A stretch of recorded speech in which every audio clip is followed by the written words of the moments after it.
মহান আল্লাহ রাব্বুল আলামিনের শুকরিয়া যে আমরা একটি নৈতিক দায়িত্ব পালন করার জন্য এখানে এসেছিলাম। আমরা সবাই জানি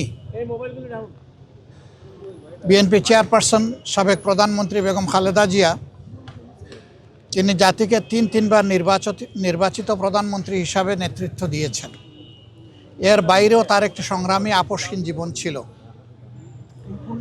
তিনি গণতন্ত্র পুনঃপ্রতিষ্ঠা এবং মানুষের নাগরিক অধিকার প্রতিষ্ঠার জন্য আজীবন লড়াই করে গেছেন। সেই লড়াই করতে করতে তার শেষ জীবনটা অত্যন্ত বেদনাদায়কভাবে জেলেও একাকিত্বে কেটেছে। এই সময় যারা দেশ শাসন করেছেন তারা তার সাথে অমানবিক আচরণ করেছেন। তিনি যখন গুরুতর অসুস্থ হয়ে পড়লেন তখন তাকে বিদেশে নেওয়ার জন্য দল পরিবারের পক্ষ থেকে বারবার অনুরোধ করা হয়েছে। সরকার তো আমলে নেইনি, বরঞ্চ এগুলা নিয়ে বারবার উপহাস করেছে। আল্লাহ তাআলার বিচার, ইতিহাসের অমুক বিধান, শেষ পর্যন্ত তিনি চিকিৎসা নিয়েছেন, বিদেশেও গিয়েছেন, কিন্তু ততক্ষণে তার বিশাল ক্ষতি হয়ে গিয়েছে। সেই যে তিনি ব্রিটেন থেকে ফিরে আসলেন, আর কিন্তু বিদেশ চিকিৎসা নিতে যাওয়ার মতো উপযুক্ত স্বাস্থ্য আর তার থাকলো না। স্বাস্থ্যটা এতটাই ভেঙে পড়ল যে শেষ চিকিৎসা তাকে দেশেই নিতে হয়েছে। এই ক্ষেত্রে আমরা তার আত্মার মাগফিরাত কামনা করি। মহান রাব্বুল আলামিনের দরবারে দোয়া করি আল্লাহ তার বান্দির উপরে রহম করুন এবং জান্নাতের সর্বোচ্চ দরজা তাকে দান করুন। আমরা সহানুভূতি জানাই, সহমর্মিতা জানাই তার সন্তান বিএনপির ভারপ্রাপ্ত চেয়ারম্যান জনাব তারেক রহমান সহ তাদের পরিবারের সদস্যবৃন্দ, সংগঠনের নেতাকর্মী এবং তার চিকিৎসা কাজে যারা নিয়োজিত ছিলেন সেই সমস্ত চিকিৎসক সমাজের প্রতিও আমরা ধন্যবাদ জানাচ্ছি, কৃতজ্ঞতা জানাচ্ছি যে তারা বেগম খালেদা জিয়া দেশনেত্রীকে অত্যন্ত আন্তরিকতার সাথে তাদের সর্বোচ্চ যোগ্যতা অনুযায়ী তারা চিকিৎসা সেবা দিয়েছে। এটা আমাদেরকে অনুপ্রাণিত করে যে ভবিষ্যতে নাগরিকরা এমনটাই আমাদের দেশের চিকিৎসক সমাজের কাছে আশা করতে পারেন।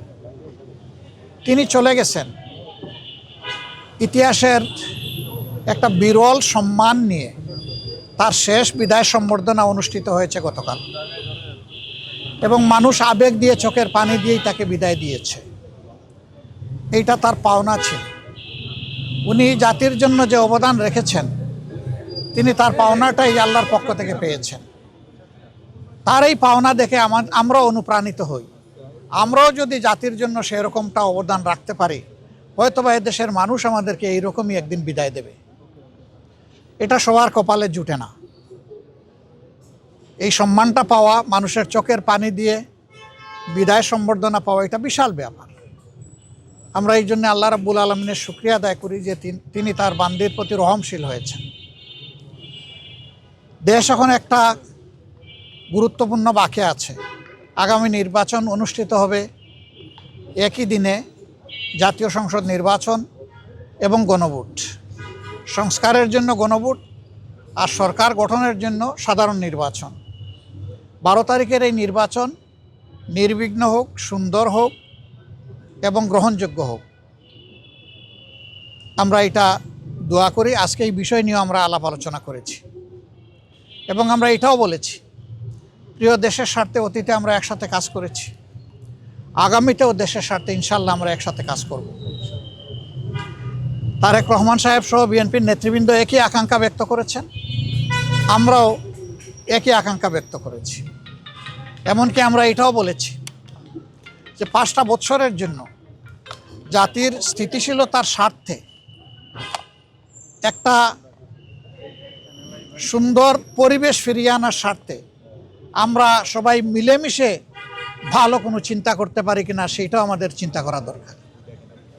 এবং আমরা এটাও বলেছি, নির্বাচনের পরপরই, সরকার গঠনের আগেই আমরা ইনশাল্লাহ বসবো, খোলা মনে কথা বলবো, জাতির জন্য আমরা চিন্তা করব, জাতির জন্য আমরা সিদ্ধান্ত নিব।